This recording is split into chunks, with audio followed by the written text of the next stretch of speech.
কি প্রবলেম মার বুঝি না, আমাকে থেকে সবসময় ফোন দেওয়াই লাগবে।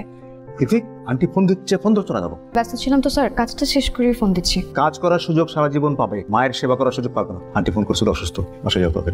আমার মা আমাকে আর্জেন্ট বাসায় যেতে বলেছে, তারপর আমি নিশ্চিন্ত মনে আইসক্রিম খাচ্ছি দেখে আসলে আমার মা জাহানারা বেগমকে চিনলে আপনারা অবাক হতেন। উনি এমনই খুব জরুরি দরকারে বাসায় যেতে বলেন। ওনার জরুরি দরকারটা হলো উনি দুটো শাড়ি পছন্দ করেছে, সেই পরামর্শ চাচ্ছেন, অথবা রাতের বেঁচে যাওয়া দুধ দিয়ে কেক বানিয়েছেন। এরকম খুব ছোট ছোট বিষয়গুলোই আমার মায়ের কাছে পৃথিবীর সবচেয়ে জরুরি। আপু দেখো তো আমাকে কেমন লাগছে। আমরা কি কোথাও ঘুরতে যাচ্ছি নাকি? আসুন আগে। এটা ধর, আজ বিকেলে তোর বিয়ে। কি বলছো সব? আমি একদম ঠিক বলছি, বিকেলে বিয়ে। আমার রেডি হতে হবে না, সময় লাগবে না। আমি তোমাকে বলেছি যে আমি বিয়ে করব, ছেলেকে আমি তাই তো জানি না। তুমি বললে আর হয়ে গেল আমি বিয়ে করে ফেলবো? আমার একটা পছন্দ আছে না? পরশুদিন ছেলের ছবি তোকে দেখালাম, আমি জিজ্ঞেস করলাম খারাপ, আমি ভেবেছি তুই রাজি। আমি ছেলের পক্ষকে জানিয়ে দিয়েছি। তো তুমি তো আমাকে কিছু জানাওইনি, তুমি এসে আমাকে জিজ্ঞেস করেছো যে ছেলে দেখতে কেমন, না দেখে বলে দিয়েছি যে না ঠিক আছে ছেলে ঠিকঠাক। এর মানে তুমি বুঝে নিবা যে আমি রাজি। ঠিক আছে মানে তো ভালো, আমার মান সম্মানের ব্যাপার, দিচ্ছি মান সম্মানের ব্যাপার, আমি না করতে পারবো। ভাবি পারো, বললেই হলো একটা কথা। তোকে তো নতুন শাড়িতে নতুন বউ লাগছে। আজ আমার বিয়ে, তোকে কি পুরান বউ লাগবে নাকি? কোথায় যাচ্ছিলি? কোথাও যাচ্ছি না, তোমাকে ডাকছে, আর্জেন্ট দরকার। মামা যাবেন? আপাতত যেই দিকে দুই চোখ যায় সেই দিকে যাবো, একটু ঘুরি। Excuse me. জি বলেন। এই অ্যাড্রেসটা কোথায় বলতে পারবেন? এই অ্যাড্রেস আপনার কি দরকার? আমার বেস্ট ফ্রেন্ডের বিয়ে, ওরকম কোনো অনুষ্ঠান করছে না, বললো যে দেখতে গিয়ে বিয়ে হবে। তো আমার 5টার মধ্যে যাওয়ার কথা। আজ বিয়েটা হচ্ছে না, ধরেন। কেন? কারণ কনে বিয়ে থেকে পালিয়েছে, তার বিয়েতে মত নেই। আপনি কিভাবে জানলেন? কি আশ্চর্য, আপনার আমাকে দেখে কি মনে হচ্ছে? আপনাকে দেখে মনে হচ্ছে আপনি কোনো বিয়ে থেকে। ও আপনার সাথেই? আচ্ছা আচ্ছা, ভালোই হলো। মানে আমার চেম্বারে একটা কাজ আছে, বিয়েটা হলে আজকে কাজটা হতো না। অদ্ভুত মানুষ তো আপনি। আমি বিয়ে থেকে পালিয়েছি, আপনি অবাক হচ্ছেন না? অবাক হওয়ার কি আছে? না বিয়েতে মত নিয়ে আপনি পালাবেন, এটাই তো স্বাভাবিক, তাই না? আমি বিয়ে থেকে 3বার পালিয়েছি, একবার তো আমার বিয়ে হয়েই যাচ্ছিল। বাথরুমের কথা বললে? কেন, মেয়ে পছন্দ হয়নি? এ তো খুবই পছন্দ হয়েছে, খুবই সুন্দর, দেখলে বিয়ে করতে ইচ্ছা করে। এই একটা আফসোসের কারণেই রাতে ঘুমোতো না, মেয়েটাকে বউ হিসেবে পেলাম না। তাহলে বিয়ে থেকে কেন পালিয়েছেন? আসলে সংসার করতে ভালো লাগে না। এনিওয়ে আমি আসি, হ্যাঁ আমার চেম্বারে রোগী ওয়েট করছে। তো আপনি ডাক্তার? ইন্টার্ন। মা খিদে লেগেছে, কিছু খেতে দাও তো। বিয়ে খাবার দাবার বেঁচে গেছে না? সবই তো বেঁচে গেছে, দিচ্ছি খাবো। থ্যাংক ইউ মা। এবার বাসা থেকে পালিয়ে গেলি, কিভাবে পালি? সবার সামনে কিরকম ছোট। জানিয়ে গেলে সেটাকে কি পালানো বলা হয়? তাও তো, তোর যে ছেলেটাকে পছন্দ না, এটা আমাকে আগে বললেই হতো। আমি তো ছেলেকে দেখিনি, পছন্দ হবে। তোকে কালকে ছবি দিয়ে গেলাম না, পরে দেখিস নি? এভাবে না বিয়ে হয় না।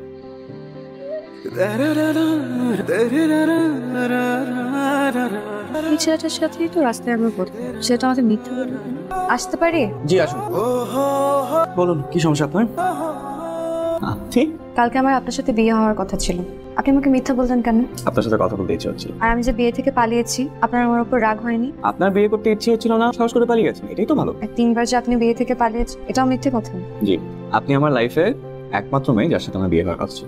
আমার মা একটু অন্যরকম, পাগল আর কি। আমাদের কিছু জানাই, আমাদের জানেন কিন্তু আমার বিয়েটা ঠিক করেছেন।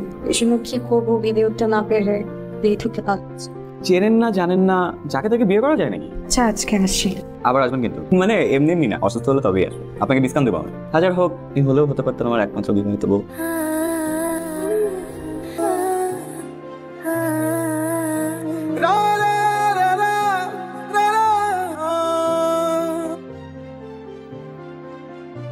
থামেন তো, একটু বামে থামেন তো। থাকতে বলিস কেন? তোমরা একটু বসো, আমি একটু আসছি। বাবা রাশেদ, আল্লাহ যা করে ভালো জন্য করে। তুই এটা নিয়ে মন খারাপ করিস না তো। তোর জন্য এর চেয়ে অনেক অনেক সুন্দরী মেয়ে নিয়ে আসবো। তোমাদের চাপাচাপিতে রাজি হয়েছিলাম। জন্ম মৃত্যু বিয়ে সবই আল্লাহর হাতে। বেশি মন খারাপ হয় না, তুই বাইরে থেকে বন্ধু বান্ধব নিয়ে ঘুরে আয়। আর শোনো, আমার একদমই কষ্ট হচ্ছে না, আমি কেন ভেঙে পড়বো? আমি তো বুঝতে পারছি তোর মনের ভিতর কি হচ্ছে, আমারই দোষ। আপনারা নিশ্চয়ই অবাক হচ্ছেন, এতবার বুঝাচ্ছি অথচ আমার মা নিজের কথাই বলে যাচ্ছে। আসলে আমার মা রাজিয়া বেগম এরকম, নিজের মাথায় একবার যা ঢোকে সেটা আর কোনো দিনই বের হয়। বিয়ের সময় আমি 1000বার বলেছিলাম যে বিয়েটা আমি করবো না। এখন আমাকে তার কথা মতো কষ্টে শেষ হয়ে তুই খারাপ লাগেনি তা অবশ্য না। বিয়ের আসরে গিয়ে হবু বউ পালিয়ে গেছে, এই সংবাদ শুনলে যে কোনো ছেলেরই খারাপ লাগে। আপনি আমার অফিসে? আপনি আমার চেম্বারে যেতে পারবেন, আমি আপনার অফিসে আসতে পারবো না? আচ্ছা কেন আসছেন বলুন। এখানেই বলবো, সবচেয়ে ভালো হয় যদি একটা রেস্টুরেন্টে বসে কথা বলি। অফিস থেকে আধা ঘন্টা ছুটি নিতে পারবেন? বসেন, তাহলে বলেন কি বলবেন।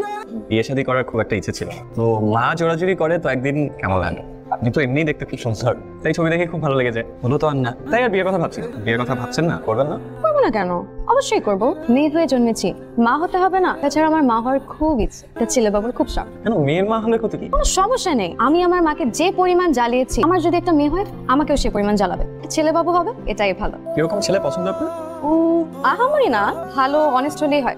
আমার যেরকম মন মানসিকতা ওরকম হলেই হয়। তো আমাকে ছেলে হিসাবে কেমন লাগলো? ভালো না খারাপও না, মাঝামাঝি। আমি আপনার সাথে তেমন একটা মিশি নেই তো বলতে পারবো না। মানে দেরি হয়ে যাচ্ছে, আজকে উঠি। কথা কি শেষ হয়েছে নাকি আর কিছু বলবেন? না শেষ। ভালো থাকবেন, আসি। একটা ছেলে, ওর নাম রাতু, তোর সাথে দেখা করতে চাই। তুই বরং একটা রেস্টুরেন্টে গিয়ে বসে একটু দেখা কর। আমার খুব পছন্দ হয়েছে, তোর পছন্দই আসল কথা। মা সবসময় খোঁচা দিয়ে কথা বলবে না তো। আচ্ছা ঠিক আছে, রেস্টুরেন্টের নাম বলো। আমি ছেলেকে তো নাম্বার দিয়ে দিচ্ছি, রাতে ফোন করবি। ঠিক সময় খাওয়া নাই, ঘুম নেই, কি যে হবে তোর তার লাই জানে। হ্যালো, কেমন আছেন আপনি? চলছে কোনো রকম। মা বলেছিল কিছুক্ষণ আগে আপনার কথা। তো কোন রেস্টুরেন্টে বসবেন? রেস্টুরেন্টে? আচ্ছা আপনি কি আমাকে চিনতে পেরেছেন? ও সরি, আমি আসলে আপনাকে অন্য একজন ভেবেছিলাম। তো আপনি কি মনে করে? আসলে মনটা খুব খারাপ তো।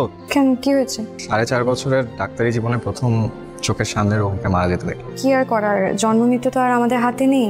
জন্ম মৃত্যু আর বিয়ে, নাহলে তো আমার সাথে আপনার বিয়েটা হতো। এখন আর আপনাকে আমার ফোন করতে হতো না, এমনি কথা বলতে পারতাম আপনার সাথে। আমাকে কি তোমার পছন্দ হয়েছে? মাত্রই তো দেখা হলো। মাত্র দেখো তাতে কি? আমি কি হ্যান্ডসাম না? আর তুমি কি জানো সব মেয়ে আমাকে প্রথম দেখাতেই প্রেমে পড়ে যায়? তাই নাকি? ইউ আর সো লাকি যে তুমি আমাকে বিয়ে করতে পারতেছো। কেন? তোমার যদি আমার মেসেঞ্জার দেখাই, তুমি কিন্তু হার্ট ফিলও করতে পারো। আর বোঝাই, সবাইকে বোঝাই যে তুমি তো একটা মানুষ, আমি শুধু একজনের হব। আর যেদিন আমি তোমাকে প্রথম দেখেছি, আমি শুধু তোমারই হব। কি হয়েছে তোমার? আচ্ছা চলেন না আমরা কিছুটা অর্ডার করি না। কোর্স তুমি যা ইচ্ছে অর্ডার দিতে পারো। শোনো, আমার কিন্তু টাকার অভাব নাই, আমি সারা জীবন তোমাকে রাজরানীর মতো রাখতে পারবো। প্ল্যান হচ্ছে আমরা বিয়ের পরে তোমাকে একটা BMW গিফট করবো। আমার এত দামি গাড়িতে চড়ার শখ নাই। শখ নাই না, সামর্থ্য নাই। ওই যে বলে না, আঙ্গুর ফল টক। আর আচ্ছা শুনুন, আমি আজকে উঠি। খাবে না? না, আপনার কথা শুনে আমার পেট ভরে গেছে। Thank you.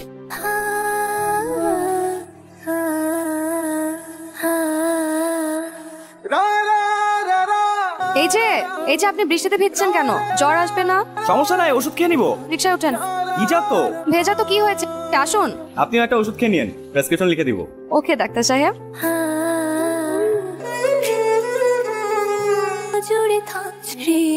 হৃদয় গহিনে আমার ছবি আঁকছো, আমি তুমি হাঁটছি দুজন নের পিছু। ওই মামা তো বোম্বাইছে রে। ওই বেটা আমরা পাবো নাকি? আমরা তো রেখেই যাবো। চলেন না, আমরা অন্য কোথাও যেয়ে বসেই যাই। কিছুক্ষণ ওয়েট করেন। হ্যাঁ একটা মিনিট, আমি ঠিক। এই যে এই লেক, পদ্মার মাছ, মেঘনার মাছ, আসলে পদ্মারও না মেঘনারও না, এই লেকের মাছ। পানি কেন সবুজ? এবার এখান থেকে যাওয়া যায়। তাহলে আপনি করছেন এগুলো, তাই না? আমি শিওর আপনিই করছেন। তোর বাবার অফিস কলিগ রবি আঙ্কেল আছে না, তার মেয়ে সোমা ইউনিভার্সিটিতে পড়ে, খুব ব্রিলিয়ান্ট স্টুডেন্ট। তোরা বসে গল্প কর, আমি চা বানিয়ে নিয়ে আসবি। বসো। দেখুন, মেয়েটা বিয়ের আসর থেকে পালিয়েছিল, সেখানে আপনার তো কোনো দোষ নেই। আপনি এত ভেঙে পড়ছেন কেন? আপনি না ডাক্তার? কথাগুলো কি আপনাকে মা বলেছে? হ্যাঁ। আপনাকে নিশ্চয়ই সে আমার সাথে বিয়ে দেওয়ার কথা বলি, রাইট? এটার আসল ঘটনাটা কি বলেছে আপনাকে? আসল ঘটনা? মেয়েটা জেনে গেছিল যে আমার আগে একটা বিয়ে ছিল। আসলে আমার আগের বউটা গলায় ফাঁস দিয়ে মারা যায় তো মানুষের ধারণা সুইসাইড না, মার্ডার। আমি নাকি ফোন করছি। কি বলছেন আপনি এসব? হ্যাঁ সত্যি, এত কিছু জেনেও আপনি আপনাকে আমার খুব পছন্দ হয়েছে। আমার না একটা আর্জেন্ট কাজ মনে পড়ে গেছে, আজ আমি আসি। আরে যাবেন কেন? আমরা বিয়ের ডেটটা ফাইনাল করে ফেলি। আজ আমার আর্জেন্ট দরকার আছে। সোমা কোথায় গেল? ও চা খাবে না? তোমার বানানো চা তুমি একা একা খাও বসে বসে। কি ব্যাপার, হঠাৎ জোরে ডাকলেন যে? কিছু ইম্পর্টেন্ট কথা বলার ছিল আপনাকে। কিভাবে বলবো আপনাকে, আপনি কিছু মনে করেন কিনা? বলেন না, আমি কিছু মনে করবো না, বলেন। তিথি বিয়ের আসর থেকে পালিয়ে গেছেন, দ্যাটস ওকে। আসলে আপনি আমাকে চিনতেন না, জানতেন না, কিন্তু আসলে আমি আপনার ছবি দেখেই মানে আপনাকে আমার খুব ভালো লেগে যায়। স্বপ্ন দেখি যে আমাদের বিয়ে হবে। দেখুন এত কিছুর পরেও আসলে আপনার সাথে আমি যোগাযোগ করি, একসাথে ঘুরি ফিরি। এখন তো নিশ্চয়ই আপনি আমাকে চেনেন, আমি কি ধরনের ছেলে আপনার একটু হলেও আইডিয়া আছে। তিথি আমি খুব সাধারণ একটা ছেলে, সাধারণ একজন মেয়েকে বিয়ে করে সংসার করতে চাই। তিথি আমি আপনাকে বিয়ে করতে চাই। কিছু বলছেন না যে? আপনি জানেন না মেয়েদের চুপ করে থাকে সম্মতি লক্ষণ? মোহাম্মদ রাশিদুল ইসলামের শেখের একমাত্র কন্যা তিথির বিবাহ 10 লক্ষ টাকা দেনমোহরে ধার্য করা হইলো। আরে আরে এত চিল্লা চিল্লি কিসের? আপনি কি এর কাবিন করে যাচ্ছেন, কি বিয়ে করে যাচ্ছেন? বলাই তো না, কে জানেন না?